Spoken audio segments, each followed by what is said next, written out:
दीपिका पांडे, संजय सिंह को गिरफ्तार कर लिया गया है। ईडी ने 10 घंटे की पूछताछ के बाद संजय सिंह को गिरफ्तार कर लिया है। तो इस खबर में आज पूरे दिन क्या सुर्खियां रही है, किस मामले में गिरफ्तार किया गया है, ये सब हम अपनी सहयोगी श्रेया से जानेंगे। श्रेया हमारे साथ जुड़ चुकी है। श्रेया, सबसे पहले कि संजय सिंह को जिस मामले में गिरफ्तार किया गया है, शराब घोटाले के मामले, वो शराब घोटाला आखिर है क्या? तो दीपिका, मैं आपको बता दूं कि नई आबकारी नीति के मामले में संजय सिंह को गिरफ्तार किया गया है। ईडी सुबह से छापेमारी कर रही है। 10 घंटे की पूछताछ के बाद आखिरकार संजय सिंह को गिरफ्तार कर लिया गया, जिसके बाद उनकी पत्नी का भी बयान सामने आया है। उनकी पत्नी ने कहा है कि संजय सिंह एक ताकतवर व्यक्ति हैं और उन्होंने कहा है कि आप हार ना माने, और ईडी पर जबरन ये था कि उन्हें गिरफ्तार कर लिया जाए। इस वजह से ईडी ने संजय सिंह को गिरफ्तार कर लिया है। अभी क्या हुआ कि अचानक उनको गिरफ्तार कर लिया गया। संजय सिंह सच्चाई की लड़ाई लड़ रहे हैं। उनकी यही सजा मिली हुई है कि उनको जेल में डाल दिया जाए, और सच्चाई की हमेशा जीत हुई है, और हम चाहते हैं कि सच्चाई की ही जीत होगी। तो वो सत्य के लिए लड़े हैं, तो सत्य की जीत है, उनके साथ हम हैं। कुछ सीज भी किया है क्या? कुछ दस्तावेज मिले क्या? कुछ लेकर कोई दस्तावेज नहीं किया है। उन्होंने बदतमीजी से बात करी है, बदतमीजी से किया है, सारे घर को उथल पुथल कर रखा है।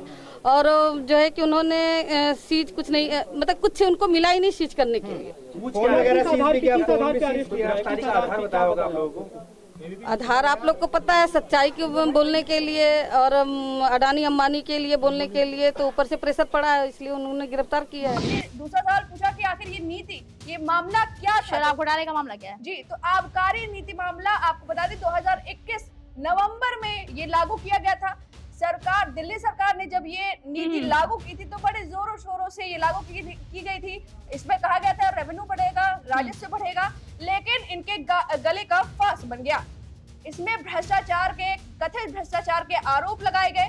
बीजेपी ने कथित भ्रष्टाचार के आरोप लगाए कि इस शराब नीति मामले में जो कुछ चुनिंदा डीलर्स हैं उन्हें लाइसेंस दिए जा रहे हैं जी, और जो है डिस्काउंट में शराब के लाइसेंस इस तरह से उन्हें दिए जा रहे हैं, और इस पर आरोप लगे थे। और उस समय जब मामला बढ़ने लगा तो मैं आपको बता दूं, VK Saxena, LG VK Saxena ने सचिव से रिपोर्ट मांग ली थी। रिपोर्ट में कहा गया था कि कुछ ऐसे धांधली के सबूत पाए गए थे, जिसके बाद सीबीआई ने जांच शुरू कर दी गई थी। सीबीआई ने एफआईआर दर्ज की थी। इसमें जो नाम थे उसमें संजय सिंह का नाम नहीं था। खास बात तो ये है दीपिका, जी, मैं आपको बताऊं कि इसमें नाम क्या क्या थे। आपको बता दें कि सीबीआई की एफआईआर में इन आरोपियों के नाम शामिल थे: मनीष सिसोदिया, आरवा गोपी कृष्णा, आनंद तिवारी, पंकज भटनागर, विजय नायर, मनोज राय, अमनदीप धल, समीर महेंद्र, अमित अरोड़ा और बड़ी retail private limited, Dinesh Arora, Mahadev liquors, Sunny Marwah, Arun Ramchandra Pillai, Arjun Pandey, अज्ञात सरकारी कर्मचारी और प्राइवेट पर्सन। तो मैं आपको से पूछना चाहूंगी श्रेया, आपने बोला कि इसमें नाम नहीं था संजय सिंह का, तो संजय सिंह का नाम अचानक से आ कैसे गया? फिर यही खास बात है। इसमें एक नाम आपने देखा, दिनेश अरोड़ा, और यही संजय सिंह के जिंदगी में रोड़ा बनते हुए नजर आ रहे हैं दीपिका। जी हाँ, ये बात दिनेश अरोड़ा ने खुद कही है। वो आरोपी थे दीपिका जी, इस पूरे मामले में आरोपी थे। इन पर आरोप है, एफआईआर दर्ज थी, लेकिन अब इन्होंने पार्टी बदल ली। उन्होंने पार्टी बदलते हुए खुद ही राउज एवेन्यू में खुद ही सरकारी गवाह बनने का फैसला लिया है। उन्हें अब रिहा भी कर दिया गया है।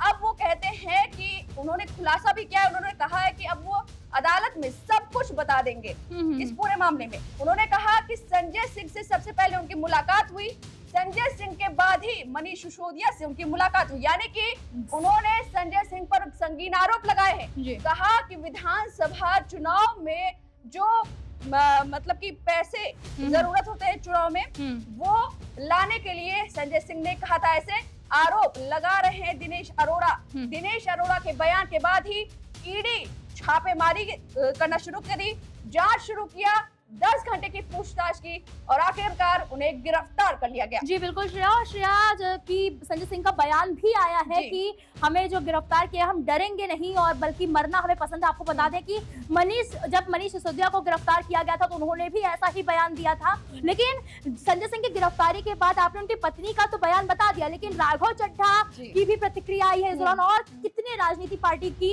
इस पे प्रतिक्रिया आई है, इसको भी हमारे दर्शकों को बताएं। तो मैं आपको बता दूं कि केजरीवाल ने ट्वीट करते हुए लिखा है कि ये गैर कानूनी तरह से ये गिरफ्तारी की गई है।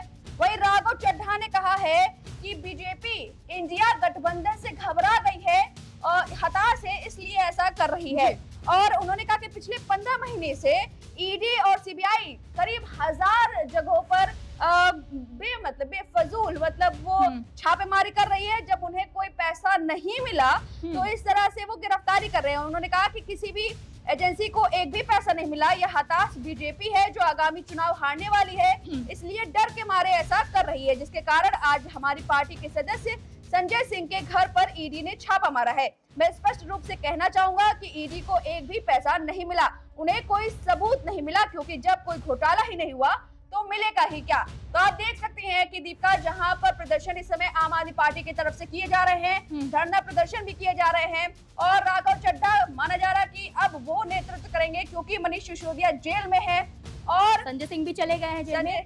लेकिन काफी हैरान करने वाली बात है कि जब ईडी को कुछ मिला नहीं तो संजय सिंह को लेकर गिरफ्तार कर क्यों ले गई। लोगों का कहना है कि क्योंकि संजय सिंह का ऐसा बयान आया तो लोग उसे प्रतिक्रिया दे रहे थे कि जो है चाय नाश्ता करवाने के लिए ले गई है या फिर क्या किस लिए लेके गई है जब कुछ नहीं मिला है।